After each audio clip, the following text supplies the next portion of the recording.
So what's going on, guys? DIY Dan here again, and this is another episode of Saltwater Junkie. In this video, I'm going to be showing you my new Clearwater algae scrubber that I've got underneath my 36-gallon main display aquarium. Now, we are Amazon affiliates, and even though the algae scrubber I'm going over in this video is not available on Amazon that I saw, I will put the link to some of the other products that I use in this video in my description if you want to check those out or get them coming. Now, this Clearwater algae scrubber is the 200. It is the smallest one they make, and if you were to buy it new, it'd be over $400. However, I paid $175 from Discount Aquarium Fish and Reef. They do sell new, but they kind of specialize in selling used equipment that they've taken as trade-ins from people in the hobby, and is a good way to save some money if you're getting into this hobby. The only reason I actually purchased this Clearwater scrubber was because I got it at over half price off of new, because I would not have paid over $400 for this product. Now, that's not to say this isn't a good product, because I do believe it is. I've just made several DIY algae scrubbers that work just as good as this, if not better, for a lot less money. And at the end of this video, there will be a couple icons you can click on to see some of those DIY algae scrubbers if you choose. And if you subscribe to my channel and go under my Saltwater Junkie playlist, there will also be several other videos about my DIY algae scrubbers that you can check out as well. However, this video is a review and install of a Clearwater 200 scrubber, so let's get to it. Now, real quick, I am going to go over the purpose and the reason why you might add a algae scrubber to your aquarium. Algae scrubbers are an excellent way to remove excess nutrients like nitrates and phosphates from your water. Before adding algae scrubbers to my systems, I used to constantly fight nitrates for the most part, and phosphates as well. My nitrates would be climbing almost to 100, and the only way for me to get those nitrates down would be to do constant water changes, which in the saltwater hobby can get very expensive, obviously. And it's also a pain in the ass to do, so I wanted to find a way to eliminate how often I had to do those water changes, if any. And the way I accomplished that was adding one or more algae scrubbers to each one of my systems. And now, if my nitrates get above 10, I start checking what's going on with my system. So they are absolutely 100% worth getting if you are fighting nitrates and phosphates in your system. Now, another thing that is commonly stated, and this has proven very untrue in my specific situation maybe, is that it's also supposed to help remove excess algae from your main display tank, because it gives that algae a perfect breeding ground to grow inside that algae scrubber. However, I have noticed this to be the opposite. Now, I'm not 100% on this, but it seems like ever since I've started adding algae scrubbers to my systems, I have fought more of a green hair algae problem in my main displays. Now, my main thought on why this happens is because as that waterfall algae scrubber works, there is a possibility of some of that algae falling off of that scrubber, going out the drain of that scrubber, gets into the sump, and then gets returned into the main display from the return pump. Now, there is some extra steps that I've taken to try and help prevent this from happening, but I do think for the most part, it is inevitable. So what I have done to counteract that algae growth in my main displays is just try and find the right combination of fish and snails to eat that algae as it grows. And I am getting pretty close to the right combination. And in my case, I do think the benefits way outweigh the fact that it does possibly create some green hair algae problem in my main displays, so it's well worth doing anyways. So real quick, I am going to go over the filtration setup that I have ran underneath my 36-gallon aquarium. Now, this is a bow front aquarium, and I actually drilled and made the overflow box myself for this system. Now, I am running a 29-gallon sump under this main display. Now, the main drain goes down into a Reef Mat 1200 roller mat filter. Now, this is highly excessive for this size sump and aquarium. However, I got it off of OfferUp, so I didn't pay full price for it. And I'm running 3 other Reef Mat roller mat 1200s. And I wanted all of my roller mats to be the same size, so it just simplifies the system. All the parts are the same, and I get to buy the same size fleece roll for all of them. Now, this is a very simple sump. It just has one main section, and then it goes through my bubble trap into the return section, where I have my longest running return pump that I've ever had while being in this hobby, which is a Jabo, believe it or not. Don't quote me on this, but I'm guessing this thing's probably getting close to 8 to 10 years old, and I've had it on several different systems over that time span. I've got a 1-inch hose coming off of that Jabo pump into a water manifold where I put a couple ball valves, and that's what I'm using to supply this algae scrubber. Then it goes back up to the main display through the return. Now, that roller mat filter and this algae scrubber, the only filtration that I run on the system, and it does amazing. Then I also have my DIY auto top off that I installed recently. So instead of going from having to fill this thing up about 3 times a week, it's basically once a week or maybe once every week and a half. Now, to maintain the temperature on this system, to make sure it doesn't get too cold, I use a newer style submersible tank heater. And then as far as making sure it doesn't get too hot, I use an Inkbird temperature controller. And then I have a cooling fan attached underneath the cabinet. So when my temperature controller senses it's getting a little warm, it turns that cooling fan on and blows cool air across the sump and cools it right down without a problem. Now, this Clearwater scrubber was pretty much new in the box, even though I did kind of buy it at half price secondhand. So right here, I just barely taken the algae scrubber out of the box and I unthreaded the single union so I could remove the algae scrubber screen. And then they do have the bulkheads for the primary and secondary drains turned around backwards just for packaging purposes. So you will need to flip those around. So right here, you can see I'm unthreading those, flipping them around, and then putting them back in place and tightening them down. When flipping those around, there is a rubber seal that comes on those bulkhead fittings, and you want to put that on the main part of the bulkhead fitting on the inside of the scrubber. Then just put the nut on the outside. All that's needed to tighten these down is just tighten them down firmly by hand. Then I went ahead and reinstalled the algae scrubber screen and tightened down the union that holds that in place. Then removed the protective covering on the actual lid, and we're pretty much ready to install this thing. Now, because this is an external scrubber, you will have to find a bracketry or something to hold it above your sump. And this is one mistake I did make, and I'll show you what I did and why I had to correct it. Now, in order to make the bracket, I actually used PVC board to hold this Clearwater scrubber because it's 100% waterproof. It's also relatively cheap, easy to get. You can get it at either Lowe's or Home Depot, and you can get it in a couple different sizes depending on your application and what you need. So basically what I decided to do is take 2 pieces of 1x2 PVC board and make 2 cross braces going across the top of my sump. Then I took another piece of that 1x2 and screwed it to those 2 cross members to help hold it solid against the back of the sump. Now, in order to secure these boards together, all I used was some stainless steel screws, and that way I don't have to worry about them rusting out. You can get a little assortment on Amazon, and it's really not that badly priced. So right here, I'm just temporarily setting the algae scrubber in place to make sure that bracketry is going to handle it. And this is where I made my first mistake. You'll notice that this is the direction I planned on having that algae scrubber sit. However, I had a little issue with that a couple months after I did it. Here is the position it's in now. I actually turned it 90 degrees, and the reason I did this is so the entire algae scrubber is completely over the sump. Now, the reason I did this is because I did develop a water leak, and it wasn't from any of the fittings or the hose.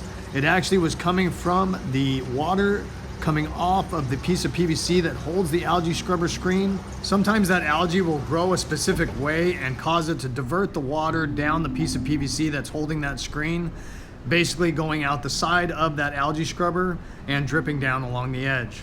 Now, this has happened on my DIY algae scrubber screens, and for some reason, I don't know why I thought it wouldn't happen on this one. Now, part of this is I tend to let my algae scrubber screens grow pretty thick with algae before cleaning them off, because the more algae growth you have, the more nutrient export you actually get. So if you keep up on your algae scrubber a little bit more than I do, this might not happen to you. But irregardless, it's just easier to put the entire algae scrubber completely over the sump, so if you do get any kind of a leak, it drips into your sump and doesn't create a big mess. So right here, I'm in the process of making the other side bracket so it doesn't shift on the top of the sump. And since I was making that and I had to have it there anyways, I decided to add another piece of PVC board along the bottom of that bracket so I could relocate some of the crap that was sitting in the bottom of that cabinet and hang it on that extra piece of PVC board to tidy this cabinet up a little bit. Once getting the bracket made to support the algae scrubber assembly, I ran the supply hose, which I used this 1/2-inch tubing. I do recommend using a black or colored tubing because you do have a very bright light that's made to grow algae. So if you use clear tubing, you're going to start growing algae in that supply tube, which could possibly end up creating a restriction in that supply. Now, this tubing will stretch over a hose barb. I just used a heat gun to make it a little easier. Once getting the hose over the 1/2-inch hose barb fitting on the algae scrubber itself, I used a 1/2-inch hose barb fitting on the other end with a union so I could do a quick disconnect if I needed to remove the algae scrubber from underneath the stand, and then hooked it up to the 1/2-inch PVC ball valve that I have on my return manifold going back to the tank. Now, if you don't have a return manifold you're capable of teeing off to supply this algae scrubber, obviously you could buy a little submersible pump. However, you will need to be able to adjust the flow going to that algae scrubber. And I know those pumps are made to be adjustable, but I would much rather get a ball valve inline and put that on there instead of having to go down and adjust the pump itself in the sump every time you need to adjust that water flow, just to make it easier. However, you do need to be careful with that as well, because sometimes a ball valve that's rated for 1/2-inch hose is restricted down at the actual ball valve down to possibly 3/8 or 5/16 hole, reducing the amount of flow you could get to your algae scrubber. So the main drain coming off this algae scrubber is a 1-inch PVC bulkhead. So I've just got a slip 90 degrees to 1-inch hose barb, and I just put a piece of hose on that and put it back to the sump. The secondary drain coming off this algae scrubber is actually a 1/2-inch PVC bulkhead, which I do find a little weird that they have the emergency overflow drain smaller than the actual main drain. Now on this drain, I actually just used some PVC tubing with a couple 45s and 90s in order to make it run back to the sump. Now why I used hose on one and PVC on the other is just because that's what I had around the house at the time I put this together. If I would have had to go buy it, I might have done them both just out of hard PVC, or I could have done them both with just some hose fittings. Now the main drain, I ran back to the sump about 1 inch above the water level that my sump normally runs at, so it keeps it nice and quiet. However, the emergency overflow drain I left well above the water level, so if it starts running, I will hear it under that cabinetry, so I know I have a problem. So right here, I've got everything hooked up, and I'm just adjusting the water flow coming out of the 1/2-inch PVC ball valve that's on my return manifold to get a nice, consistent water flow across the entire algae scrubber screen. Once I had my water flow adjusted, then I just plugged in the cord for the lights, and then started watching my nitrates drop as the algae grew on the algae scrubber screen. Now, depending on your nitrate and phosphate levels, it might take a little while for the algae to start growing. I'd say I started seeing growth around a 2-week mark, and then it grew exponentially from there. Here's a quick video of 2 DIY algae scrubbers that I just recently installed on my 125-gallon reef. This one's been going for about 2.5 weeks, and this one for about a week, and you can see that there's hardly any growth on the one that's only been in there a week. Now, as far as the lighting schedule I do for my algae scrubbers, I leave mine on 24/7. There's people that say if you do that, you can burn the algae and stop the growth. I've never seen that happen on any of my algae scrubbers. There's also people that kind of offset your main display lighting to your algae scrubber so you don't possibly get pH spikes. Now, because my tanks have just gotten down where the nitrates are almost completely gone, I am debating on lowering the light schedule. And the main reason I'm debating on doing that for my situation is obviously these lights are high powered and they create a lot of heat. So if I can cut down the amount of time they're on during the day, especially in the hottest part of the day, it's just less stress on my entire system as far as maintaining temp. In my mind, your lighting schedule should be specific to your specific situation. If you have high nitrates, which is probably why you're looking into getting an algae scrubber in the first place, you might want to run the lighting longer at first to get those nitrates down. Once you get the nitrates down, you can reduce the amount of time that that light is on during the day. And in all honesty, while I was editing this video, it made me realize that I can probably cut down the amount of time that my lights are on during the day because my nitrate and phosphate levels are almost to an undetectable level. So if I reduce the amount of time that those lights are on during the day on my algae scrubbers and those levels start rising, I can always go back up if need be. But that way I don't have to run them as long and doesn't create as much heat in my system. And obviously, since I'm going to lower the amount of time they're on, I'll offset it with my main display lighting. So hopefully I don't get any pH spikes from having multiple lights on at the same time. Now, I've been running this algae scrubber for over 6 months now, and I've probably cleaned it about 3 times. The amount you're going to have to clean it is all going to be relative to the amount of bio load that you have on your system, what size your aquarium is. There's a lot of variables that go into play here. On this system, because there's not much bio load, it's not that big of an aquarium, I do it every couple months. On some of my other DIY algae scrubbers that I have on my other bigger systems, I have to do them every 3 weeks. So the first thing you're going to need to do is shut down the water flow going to that scrubber. Then if you go ahead and grab the algae scrubber screen, you can untwist the union that is holding that together. And this is another good reason to have that algae scrubber completely over the sump, because no matter what you do, you are going to get a little bit of residual water out of that union when you unthread it. Then just lift that algae scrubber screen up and out of the scrubber. I like to have a container to put it in, so once again I don't get any residual water dripping off of that and making a mess. As far as cleaning off the scrubber screen, I just use a little plastic scraper, set it in the sink, and scrape that algae off of the surface of the algae scrubber screen. Once scraping both sides of the screen, that's usually where I leave it. I don't even bother usually trying to get all of it off of there, because my thought on this is if there's still a little bit on the screen, it's just going to start growing that much faster when I put it back together. The only thing I usually do is after getting the majority of it off, I do take a light rinse to it just to get any residual that is going to fall off immediately off of there before it goes back into my system. Now at this point, I would usually just be going back to install it. However, because I was doing this video, I figured I'd take it apart further just to show you guys how this all comes apart. This is my first time doing this. So it does have a molded piece of plastic that goes over the top of the screen just to make sure all the water flow goes straight down. And that just lifts up and off of the piece of PVC holding the screen. Then there are two plastic clips that you can unsnap in order to remove the screen fully from that piece of PVC. Now I will tell you, these clips do seem a little flimsy. I mean, I haven't had any problems as of yet, but if you were constantly taking this apart and putting it back together, I could see one of these clips breaking. Once again, that's not really necessary, so hopefully I will never have this problem. Since I did decide to take it apart this far, I did go ahead and rinse out the tube completely and then go ahead and pop those clips back over the top of the PVC while sliding the screen up in the slot. Once snapping both clips in place, I went ahead and took that molded piece of plastic and pushed it back over the top of the PVC and basically snapped it in place, and we were back together ready for install. So I would say on average it takes me right around 5 minutes to clean the algae scrubber screen, and that is from total disassembly to cleaning it to installing it again. And that goes for pretty much all of my algae scrubbers on any of my systems. So right here I'm just putting that algae scrubber back together.